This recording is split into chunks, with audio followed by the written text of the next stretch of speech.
Hi, I'm Andy Temte, and welcome to the Saturday Morning Muse. Start your weekend with musings that are designed to support your journey of personal and professional continuous improvement and improve financial literacy in your household and around the world.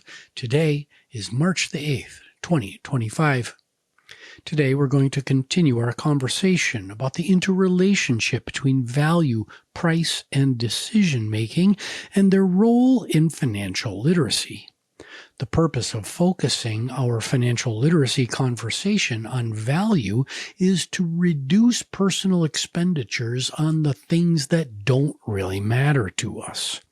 The majority of us can look around our living spaces, myself included, and identify things that we've purchased that we don't find useful, don't bring us joy, and are just taking up space, valuable space.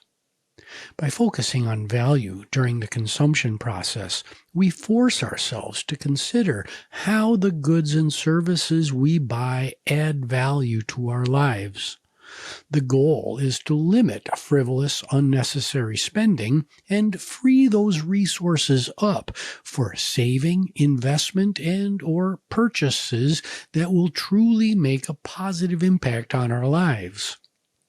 The goal is to take our brains off of autopilot and make more conscious buying decisions. But how do we uncheck the autopilot setting that's turned on in our brains? The answer is to engage in self-talk and embrace the power of asking the question, why? Now, it may sound odd to begin consciously talking to yourself, but we talk to ourselves all the time.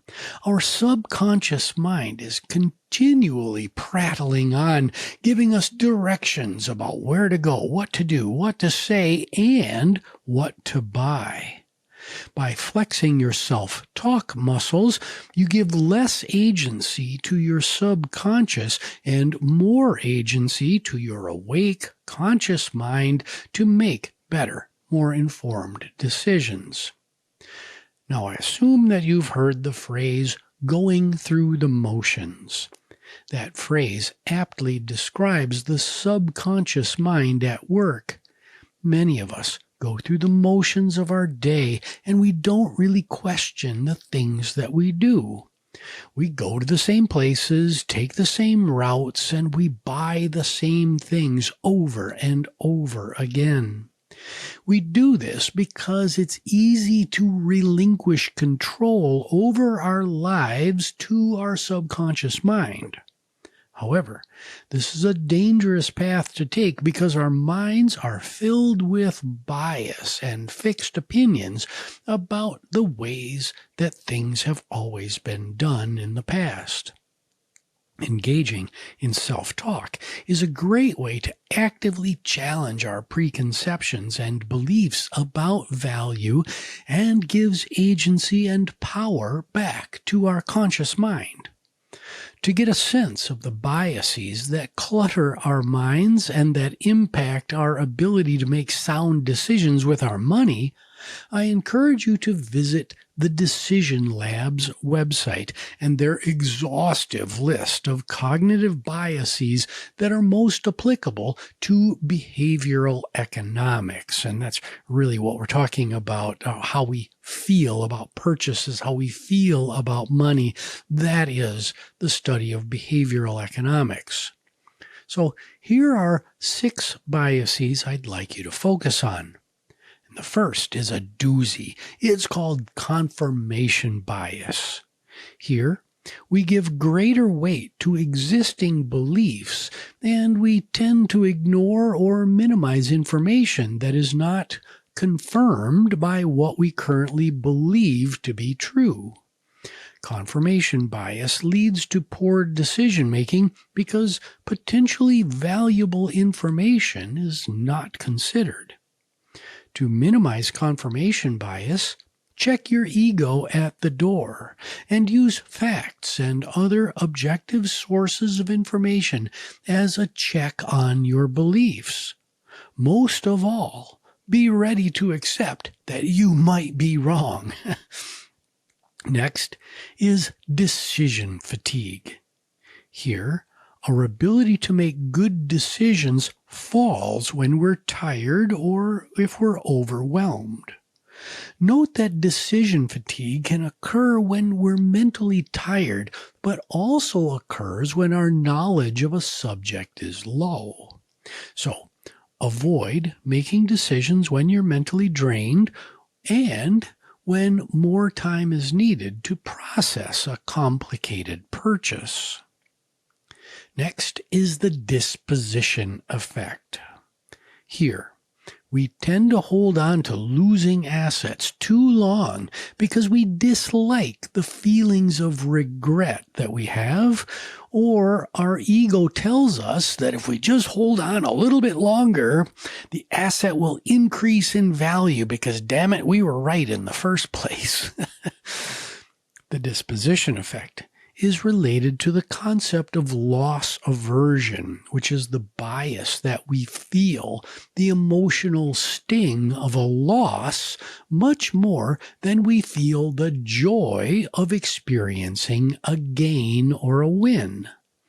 The best way to minimize the disposition effect is to recognize that most of us are loss averse and to ask, why am I holding on to this thing? To look more objectively at the reasons for holding on to the things that you have. Next is the messenger effect. This is a very important bias in the social media influencer-dominated world that we live in. The messenger effect says that we place more weight or ascribe more validity to information if it comes from certain people, the influencers or authority figures in our lives. Listening to influencers and authority figures can challenge our ability to be objective about our consumption and investments.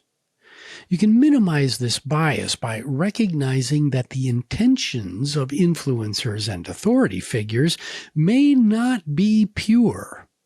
Apply a good dose of critical thinking and the use of the question why to look for flaws and inconsistencies in the messages you're getting from the influencers that you trust.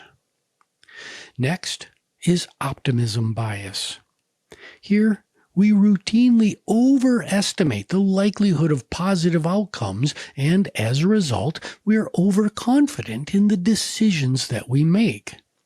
A solution to optimism bias is to write down the potential outcomes of a purchase or investment and objectively review them with a trusted colleague or companion who is not afraid to point out your overly optimistic viewpoint.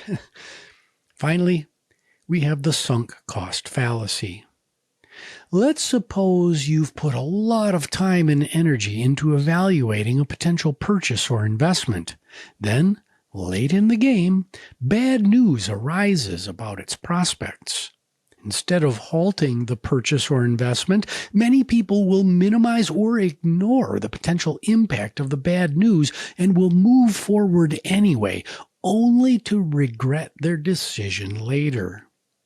You can minimize the sunk cost fallacy by recognizing that the work you've done up to the point of receiving the bad news is indeed a sunk cost and can't be recovered. Ignoring sunk costs is difficult due to our tendencies to be loss averse and the power of an underdeveloped ego that won't admit that we're wrong. Now, these are only 6 of the most important biases that litter our subconscious minds. There are many more to consider. The important point is to recognize that these biases exist and they have a profound effect on our ability to make sound decisions with our money. The purpose of engaging in self-talk is to challenge our internal biases and to bring more decisions, especially the important decisions we make, into working memory as opposed to giving agency to our biased subconscious mind. I wish you grace dignity, and compassion as you move through your day. My name is Andy Temte. This is the Saturday Morning Muse. You can find us on all the major streaming services as well as out on YouTube. Please like, subscribe, rate, and most importantly, share this public good with your friends and your colleagues and your neighbors. The show was produced by Nicholas Temte. We'll see you next time on the Saturday Morning Muse.